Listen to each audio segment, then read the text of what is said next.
Natawa ako sa sinabi ni tatay. Hindi ko rin kasi naisip na pwede pala akong pagkamalan ni tatay na si nanay. Sa gitna pa kasi talaga nila ako natulog.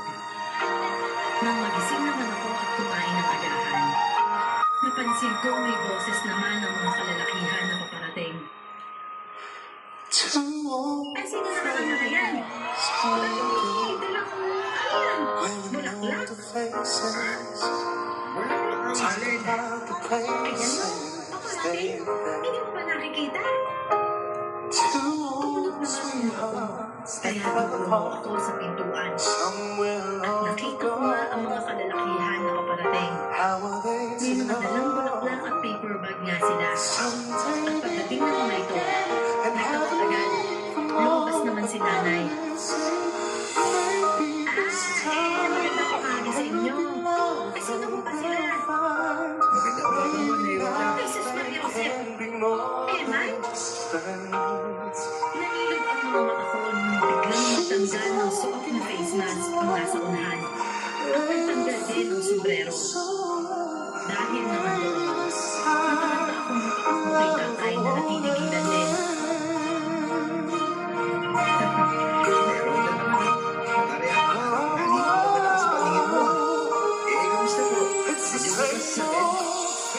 Ano? Siyempre, nandito no. Saan ba siya pumunta? Sa bed. Mas lalo akong nataranta dahil walang paalam na pumasok si Eman sa bahay. Kapit na kapit ako sa braso ni tatay noon. Habang pinagmamasdan ko siyang dire-diretsong lumapit sa akin. Si tatay naman, simple akong sinito. Sinap siya niya. Nakita mo dito. Anong ginagawa mo dito, Eman? Hindi ba obvious? Siyempre, ginagawa ko. Ang ibig ko kasi sabihin, malayo ang Negros. O nga pala, malayo ang Negros. Pero nakabili lang na yung lupa dito. Kaya nandito ako ngayon. Nagulat niya ako, nandito ko kayo ni Kapuha ako. Saan kayo galing? Kahapon? Ibig sabihin, nandito ka na kahapon. Oo, nakakaraw ko nandito. Ano pa ang binili niyo, Eman? Ay, teka na. Dito na pala muna. Bakit naman kasi ang dami mong dala? Para po natin yung kay Isabel. Bigla po kasi kayo umalis eh. Hindi ba na kayo nagsabi kung saan kayo pupunta?